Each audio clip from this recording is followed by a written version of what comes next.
Welcome to this detailed lesson dedicated to Prelude by Claude Debussy from Suite Bergamasque. And in this lesson, I will go through the whole piece, section by section, explaining the most important topics like fingering technique optimization, motion coordination, resolving technical difficulties, learning and memorization strategies, and many others. And of course, on that solid base, we will be adding expressiveness and interpretational options. And this piece is really great because we can play it in different tempi, and depending on your taste, your preference, your vision, how you hear this music, and of course, depending on your technical level, you can play it in different tempos. So we can play it in a rather majestic tempo, thinking the bar rather in 4, like 3, 4, 1, bum, bum.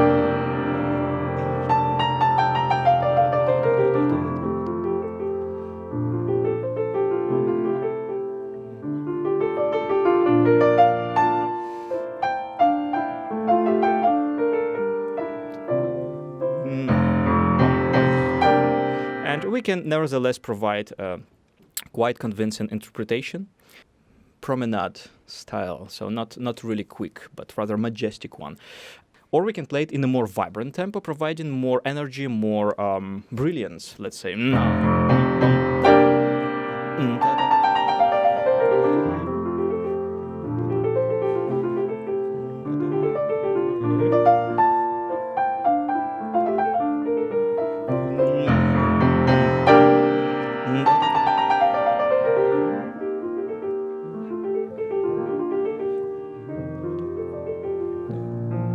So there are options. We can play it very differently, depending, again, on your level and on your preference. That's why this piece is suitable for both.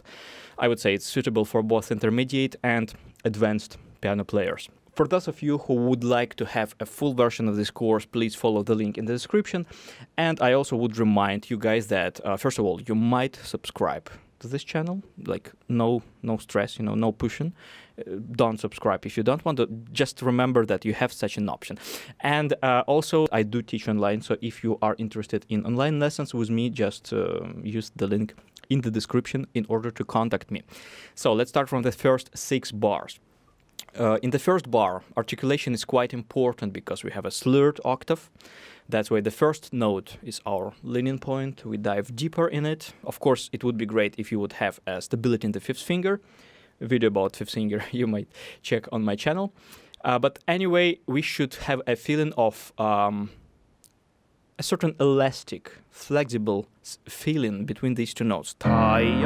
That way, the second note will be lighter, and it would be really great if you can do this elastic downwards motion with the wrist, because we should perceive this broken octave as kind of glissando, like that.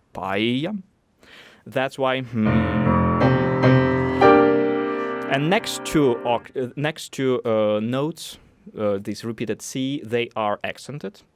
And the first one you play with the right hand, the second one, the second C, you play with the left hand, and you have to mark both, but especially the second one.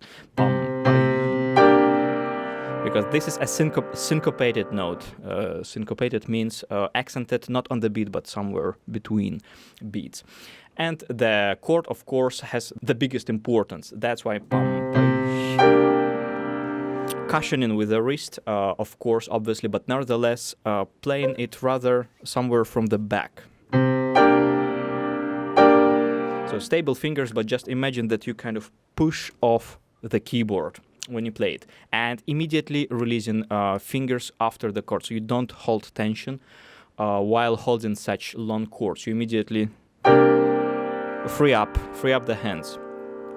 And of course, counting. Counting is very important. I would say that one of the biggest dangers and temptations in this piece is wrapping up everything and losing sensation of pulse, of rhythmical structure. That's why when you play such long chords, always keep counting, keep feeling beats, keep feeling that pulsation of 8 notes. So we have 1, 2, 3, 4, 1, 2, 3, 4. Regarding pedal, we can change it on C, or we can change it kind of halfway. It doesn't sound bad if we would gather that chord and nevertheless keep a little bit of that bass. Although maybe for some tastes, some musicians' taste, it might be too much. So most probably, most of teachers would suggest you to check to change the pedal on the after you reach the chord. But I think that both versions are kind of acceptable depending on your taste and depending on how well you can make this half change pedal at the middle of the bar. But anyway, just keep counting 1, 2, 3, 4, 1, up, up, up. And also in the second bar, we have to decrease the volume, but we can't really wrap up the section because then we'll tear apart the musical flow. So bars 2 and 4, they are kind of dangerous because most of students would instinctively wrap up the music, destroying the phrase, which is in our case 6 bars long. So always feeling the flow and not letting yourself to slow down. In bar number 2, when you learn such passages, always remember to first just break them into positions, find a comfortable fingering, and you don't learn notes. You learn positions. So in this case, I would change somewhere while holding that chord, I would change fingers in such a way that I would hold just G with the first finger, and then I would play 2, 3, 2, 1. So this is one position. Then from B flat, we have 4, 2, 1. This is the second position. Then third beat, 2, 4, 2, 1. This is the third hand position, and then from B flat, another hand position. You see, so you break it all into hand positions, and you don't learn notes. Actually, you learn hand positions because it's just faster. And that's why at the day 1, when you start learning the piece, it's already important to find a very good fingering and stick to it. And in the detailed version of this course on Teachable, that link you can find in the description, I will also attach a PDF score with my fingering and some of my notes, so you can see my suggestions. Of course, those are just suggestions, and you can also consider your own variant if you find something uncomfortable. Also, I will mark a few spots where I would consider redistributing things between hands, because there are a few spots where, in my opinion, it would be comfortable to take some notes from left hand to the right hand and vice versa. So such optimization things I will mark in that PDF file, and you can look at it, and in this way we will spend less time in this video explaining all this in detail. So, second bar, and of course, speaking about efficiency, we have to consider shaping with the wrist and motions in the keyboard, like pushing motions, especially for that black note, for example. Pulling motion for the thumb, again push in the keyboard for the fourth finger, pull, push, pull. So you see, we have to actively work on 2 levels of the keyboard. While you do that, avoid raising your wrist too much. This is wrong.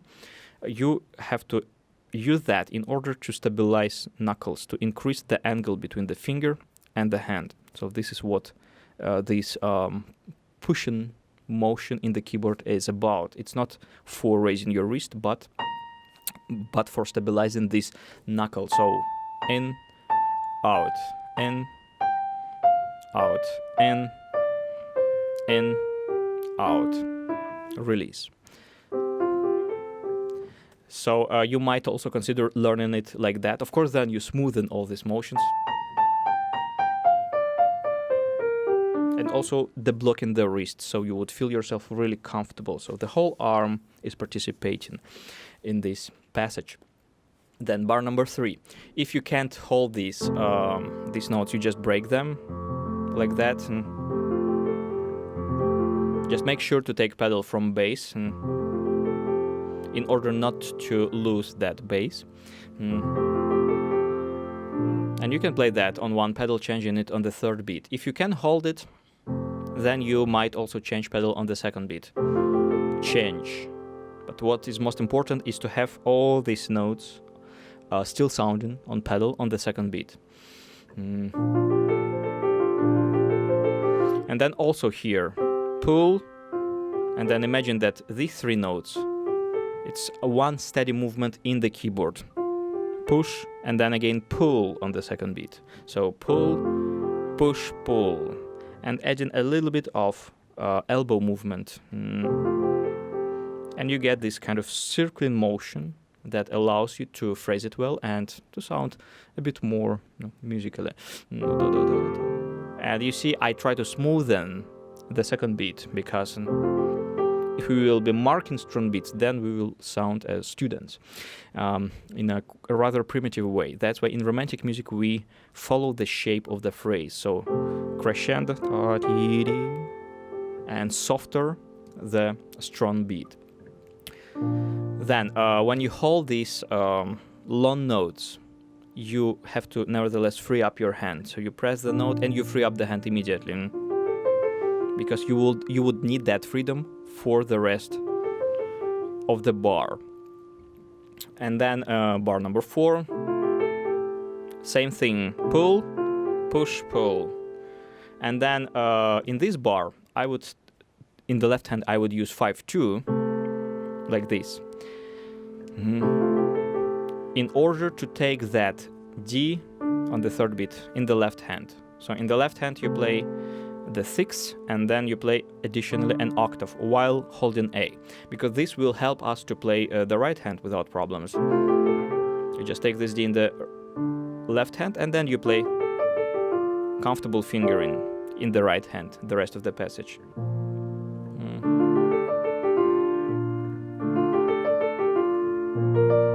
This is a solution for those of you who are confused with voices. Of course, if you can hold it, it would be better, because that would allow you to hold that D on the first beat in bar 5, which would benefit polyphony, but this is a very subtle nuance. So if you feel yourself really uncomfortable with that fingering, which is quite uncomfortable even for me, you can sacrifice the D. This is not an incredibly big loss in order to suffer, because if you feel clumsy, it will sound also clumsy. That's why sometimes it's better to sacrifice some small fine detail, but avoid a mess that would be caused by the fact that you are feeling uncomfortable here.